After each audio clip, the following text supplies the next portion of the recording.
Impressive. Most impressive. Star Wars Jedi Survivor is an incredibly fun video game. To sum it up in a couple of sentences, Fallen Order was merely the appetizer for the feast that is Jedi Survivor. I mean, it's bigger, it's better, and packed with infinitely more player freedom than the first game.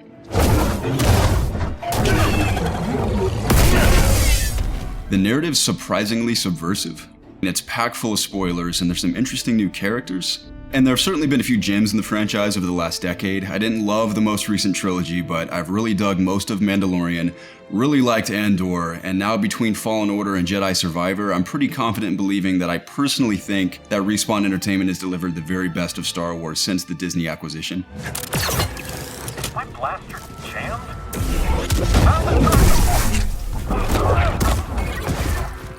In Survivor, every single aspect of its design is bigger and better.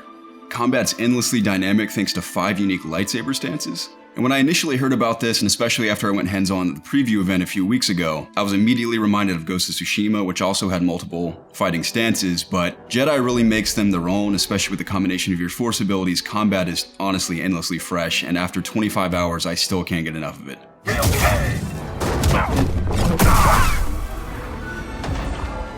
And while each stance definitely has its strong suits in particular combat scenarios, you aren't locked into using any stance in any given situation. You're free to use whatever you want anytime. With the only caveat being you can only equip 2 at a time. So when I initially heard about this and jumping into the game, I had a feeling that maybe by the end you could equip all 5 at once and have a ton of versatility in every situation. But by the end of the game, you can only equip 2 at a time, and I'm a little indifferent about it because on one hand I like that having only 2 equipped at a time, there are instances where I feel overwhelmed by a certain enemy type or groups of enemies that make having certain stances equipped a bit more challenging, which can be fun because you have to think outside of the box, maybe use your force abilities a bit more and mix and match the 2 to get through the fight. But by the end, I am still a little bit curious to know what it would feel like to have all 5 equipped at a time. It likely feels like God mode. I'm sure Respawn has a very distinct reason for limiting players to only equipping 2 at a time, but it would be fun to try it out. And each stance has its own skill tree, which adds a ton more variety.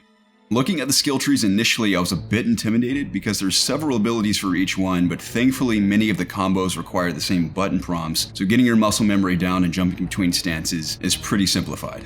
Thankfully, each stance is a lot of fun and very satisfying.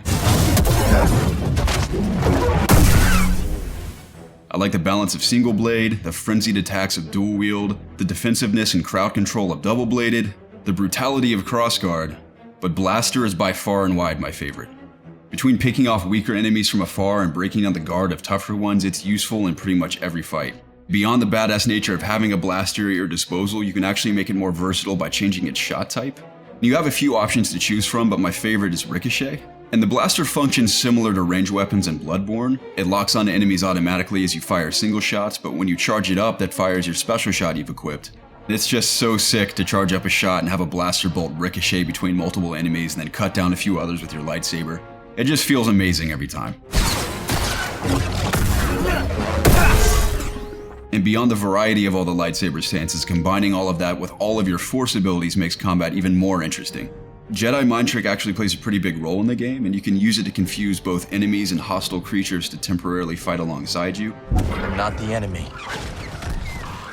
I could comment on a dozen cool combos I figured out through playing the game, and there's probably many more I've yet to discover, but a couple of my favorite ones are using this force pull ability, where you pull in a group of enemies and throw your double blade lightsaber around in a group and it just cuts through everyone.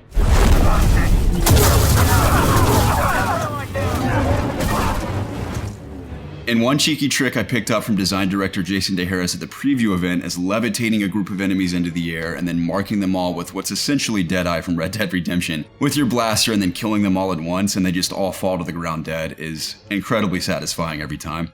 And in case you didn't already notice, there is human dismemberment in this game. It's not quite as brutal as many people would probably appreciate, myself included. It's only the occasional arm and leg, but it is satisfying to feel like you are dealing the damage that a lightsaber would realistically deal if it played out like the films. Time's up. Everything burns. Throughout the game, there are sequences where companions will accompany you and help you out in combat, which I also appreciate for a couple of reasons. One, it makes combat even more dynamic because they're assigned to a hotkey where you can activate one of their special abilities, whether it's dealing damage or controlling crowds. But one of the best aspects are the dual finishers that happen when you take out the final enemy in a fight. Those look amazing, and also just all of your finishers generally across every lightsaber stance are incredible. There's several for each one, and they're fun to watch every single time. The wide array of enemy types also contributes to the fun of combat. The Empire, the new Bedlam Raider faction, battle droids, Haxion Brood, and wild creatures are all packed with foes that challenge your combat prowess. And on top of all of that, Survivor features a new perk system that will pretty significantly alter your playstyle. You're limited to only a few slots when you first start the game, but as you progress and find discoveries and collectibles, you can unlock more slots. And perks come in various levels. For example, one perk may only cost one slot, where a more powerful perk will cost several. And I like how some perks are pure power-ups, whereas others provide more risk-reward opportunities, so there really is a lot of potential for many dynamic builds with the perks. There's also a ton of boss battles in the game, and between the main bosses and the many side bosses, they're all pretty memorable and challenging. And my initial playthrough was on Jedi Knight, which is essentially the standard difficulty, and between the beginning and end, I didn't really notice any crazy difficulty spikes. Some encounters are definitely more demanding than others, but across the board, every fight felt fair and balanced. And if you haven't already noticed, Jedi Survivor is absolutely massive. There's 6 explorable planets, with Kobo and Jedha being the most expansive. Kobo serves as your hub world where you can build up your settlement in a little town called Rambler's Reach. And honestly, Kobo is, yes, technically a hub world, but the scope and depth of it very much feels like its own open world. And throughout the game, you'll meet many characters on Kobo and across the galaxy that you can invite to Rambler's Reach, and they all serve a purpose. Whether they're a vendor, an eccentric fisherman, a minigame host, a DJ, or a bounty supplier, every character provides you with resources and pretty fun gameplay opportunities. Tell me a moment, and I'll tell you a thing or two about old Scuba Stan. Most of them reside at the infamous Pyloon Saloon established by your old pal Grease. And when you first arrive, it's a little down and dreary and empty, but by the end of the game, it's cool to see it become a bustling, full community. And the only character activity I really can't figure out is Peely in the garden above Pyloon Saloon. I mean, of course it looks pretty to fill out your garden with all these exotic plants you gather from out the galaxy. Peely will give you information on what they mean and where they come from and what their characteristics are. But apart from it just looking pretty, I have no idea what the purpose of the gardening is. My only thought is there's this little kiosk that's covered in vines that I'm assuming you eventually unlock when you unlock all the gardening plots on the roof, because these machines give you a variety of upgrades, whether it's BD1 being able to hack particular types of enemies, or revealing hidden locations on maps. So it's gotta be something like that. Just for collecting all the plants, you get a pretty garden, Peely's adorable, and you get this upgrade. That's what I'm assuming it's for, but apart from that, you're not really collecting resources to craft anything, so that's really the only side activity I'm a little confused about. Cut past the roots, and the fruit beneath is quite delicious, if you can endure its pungency. And I mentioned Kobo's huge. It has over 100 collectibles and secrets to uncover. Settlers can provide you with rumors that lead to new discoveries and boss fights, and exploration is highly encouraged because you're rewarded for every single path you follow. Exploration is addicting in this game because you're always finding something cool to find, and you feel like you really earn it because it's hidden behind a traversal challenge or an environmental puzzle. So you're finding a pistol grip or a lightsaber part for BD, a new outfit piece, a ton of different colors, so you find one thing and you immediately want to find something else. And make sure you take advantage of BD1 wanting to scan everything, because in addition to filling out your data bank, which is just generally interesting information, he's actually collecting info on all these NPCs that you can use in a little mini game called Holo Tactics, where you can play a variety of characters where the AI literally just battle themselves on a digital battleground, and for defeating opponents you get some other fun rewards. Now that's a holo kill! And thankfully Cal isn't stripped of his basic force abilities at the start of the game, and progression is really well paced. It's still Metroidvania inspired, so there's plenty of reasons to return to planets after you visit them upon acquiring upgrades. Respawn regularly introduces stances, force abilities, and equipment to keep things fresh. And Survivor really makes the most of your force abilities between meditation chambers, which are pretty similar to Breath of the Wild shrines, and force tears that present you with all sorts of challenges. I've generally never been a big puzzle guy in video games, but whenever you incorporate physics-based puzzles, I'm usually into it. That's why I loved many of the shrines in Zelda, and it really works the same way in Survivor. Throughout the game, they become progressively more interesting because you're acquiring new force abilities, new equipment that all contribute to solving these puzzles. There were a few meditation chambers by the end that took me quite a while to wrap my head around, but it's incredibly satisfying to figure them out because it makes you feel pretty smart, and there's some pretty cool rewards you get for completing them.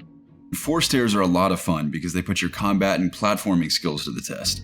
For example, I stepped into one and had to fight 2 Rancors at once, and some of the platforming force tears were truly frustrating if I'm being honest, but they're so much fun to pull off and make you generally better at platforming throughout the course of the game.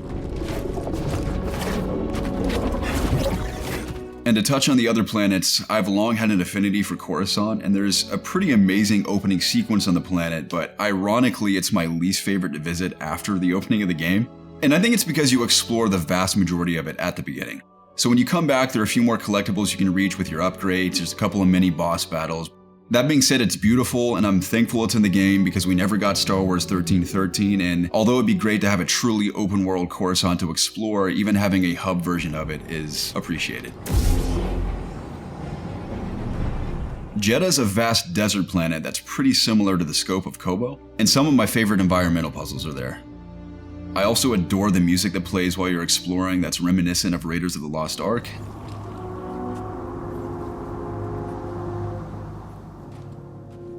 There was one moment on Jedha where I came across a parked speeder bike, and Cal comments on the fact that he's always wanted to ride one, and of course I'd seen the trailer for the game, so I knew that moment was coming, but when I saw it, I did have that thought.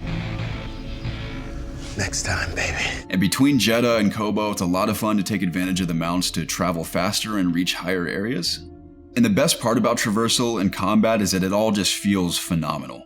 Each lightsaber stance is responsive and intense, platforming is smooth between zipping around with your new ascension cable, wall running, dashing, and Jedi flipping, and all of it's complemented by gorgeous animations that make everything you do look and feel amazing.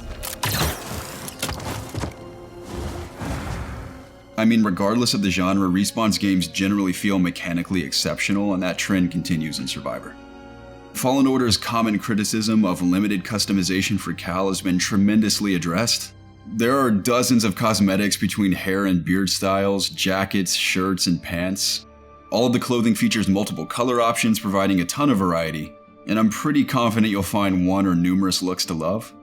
I'm kind of a purist when it comes to established characters, so my Cal looked pretty similar to the key art of the game, at least with his hair and beard. Mixed up the outfits a lot, but for the most part Cal looked like the Cal on the front of the box. That being said, there are a ton of different hairstyles and beards that make Cal either look really cool or really funny. There's some pretty dramatic moments throughout the game, and my Cal looked pretty serious, so I was invested in the moment, but every time I saw these scenes play out, I thought about how funny it would be if Cal had a mullet and handlebar mustache, which you can do in the game. So I love that Respawn have been completely fearless in letting players make Cal look as wildly as they please. Lightsaber customization returns with the same depth for your blaster and BD1 as well. There's countless parts for your lightsaber, even more than the first game, including the option to change the vents and their angle for crossguard, which is pretty cool. All the blade colors from Fallen Order are available at the start, with additional colors unlocked in New Game Plus, which I don't want to spoil. And among the many options for your blaster, I went with a sort of Dirty Harry inspired 44 Magnum style. If I had to sum up customization, combat, and exploration in Survivor, it's variety. There's so much fun to be had in your initial playthrough, and even more reason to carry on in a New Game Plus where new rewards and surprises are unlocked. When it comes to story, I sort of have mixed feelings. I feel like Cal had a complete and seemingly conclusive arc in Fallen Order, and I'd struggle to imagine where Respawn could take his character in a sequel. Survivor begins 5 years after the events of Fallen Order. Cal's obsession with doing all he can to put a dent in the Empire's efforts have been in vain. His old friends have gone their separate ways, and he relies on new allies by working with Saw Gerrera. And the opening on Coruscant leads Cal and his new friend Bo Dakuna to Koboh, where the stage is set for a pretty surprising narrative. And Respawn's greatest challenge is writing a story and characters that are both original and compelling while simultaneously fitting within the established canon. While Fallen Order focuses primarily on Cal dealing with the Empire's hunt for remaining Jedi, Jedi Survivor explores characters coping with having their morality tested as they navigate an increasingly hostile galaxy. And there's a ton to spoil, so I'm limiting what I share. The plot centers around the chase for a hidden planet called Tanalorr. It's discovered by a pair of High Republic-era Jedi named Dagan Gera and Santari Khri, and the planet's circumstances lead all who know of its existence to pursue it. And upon completing the story, I enjoyed the return of old characters and mostly enjoyed the introduction of new. Everyone involved gives an awesome performance and plays an integral role in the plot. However, there are a couple of characters that I feel were a bit underdeveloped and predictable, and I didn't think their arcs were all that interesting by the end. And although MacGuffins aren't necessarily uncommon for Star Wars, there are a surprising amount of them in this game. The characters chase all over the place, and there's a lot of back and forth trekking between 3 particular planets that I won't spoil, but it just feels like they're bouncing between these 3 to go back and forth for these MacGuffins for the majority of the game. But thankfully I was never bored. I mean, Jedi Survivor succeeds in including characters that have believable and relatable motivations. Cal undergoes personal challenges that aren't uncommon for Star Wars, but make sense for the progression of his character. And this series will likely become a trilogy, and there's great potential for what he'll face next. Every main story mission's amazing, the gameplay's diverse, and there are some insane set pieces. So I'm playing the game on PS5, and I have good and bad news. The good news is the game looks absolutely gorgeous, but unfortunately there are frequent performance distractions. I once ended up stuck underneath the map. My game crashed a couple of times, and unfortunately the game hasn't performed consistently throughout my review period. Like many current-gen console games, Jedi Survivor features a full-quality 4K 30fps mode and a performance mode targeting a higher frame rate. And targeting's the key word there. I'm sad to report the version I've played while reviewing never consistently remains at 60fps in performance mode. I understand the necessity of variable frame rates, but when I select performance mode on console, I'd honestly be okay with running a game at a drastically reduced resolution if it means I'll maintain the highest possible frame rate. Jedi Survivor typically hits 60 FPS in smaller areas, but struggles to stay beyond 30 in larger ones. What's worse is there have been many instances where the game has dropped to the mid to low 20s. The game's still playable, but the constant fluctuation is highly distracting. I eventually opted for quality mode in hopes of maintaining a more consistent frame rate, and while I have a preference for a minimum of 60 FPS, I can live with 30 in just about any genre apart from shooters. The best part is the game looks truly stunning in 4K and mostly remains at 30 FPS, but also tends to drop below that in some areas. Thankfully, the only planet that struggles the most is Kobo, which is understandable given its scope. There's also a ton of texture pop-ins on Kobo in quality and performance modes. Now, another glimmer of hope for all platforms is that there is a Day Zero patch coming a few days before release. Now, I didn't have time to really experience that before filming this review to meet the embargo, but if I play that update after I film this review, if I plug in a response to how that feels and it's better, I'll include that. But if I haven't included that in this review, it means that the performance is still pretty rough on PS5. And I can genuinely say the performance issues have not hindered any fun I've had, they've just been an unfortunate distraction. Alright, quick update. Since recording the review, I have had a chance to try out the new patch, and although it's a bit better than it was for the 30 plus hours I spent reviewing the game, it's still not quite where it needs to be.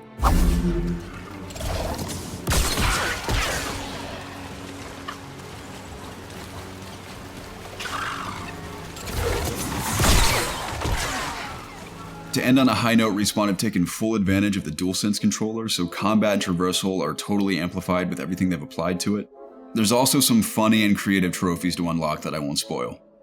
Some other positive aspects are all the presentation options. You can alter your field of view and film effects like motion blur, film grain, and chromatic aberration.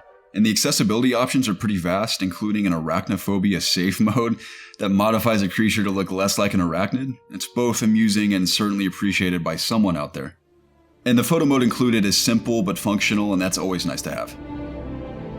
Star Wars wouldn't be nearly as iconic without the music. Gordy Habb and Stephen Barton composed beautiful work for Fallen Order between original tracks and incorporating famous themes. Habb and Barton returned for Jedi Survivor and have totally outdone themselves. Their music wonderfully contributes to every moment throughout the game. Alongside the music is the impressive sound design that enhances every presentation aspect. So due to the performance struggles and my minor gripes with the story, I've landed on an 8.5 out of 10. Survivor is such a fun game that's really hard to put down. I understand this is a bit of a bold statement, but I feel that Jedi Survivor is the current definitive Jedi video game experience, and as a Star Wars fan, I love it. I imagine it was a lot of fun to develop, and the Jedi team at Respawn are absolute rock stars for what they've achieved. The performance hiccups on PS5 are a bummer, but hopefully either before release or soon after they'll be resolved. Apart from that, I really can't get enough of the game. I'm still actively finishing up my initial playthrough, and I'm stoked for New Game Plus. But thank you so much for watching the review. If you have any questions that I've either overlooked or completely left out, feel free to leave them in the comments below. I always respond, and I always like making the video versions of these reviews because I like having the conversations. And stay tuned to COD Connected for more Jedi Survivor content coming soon.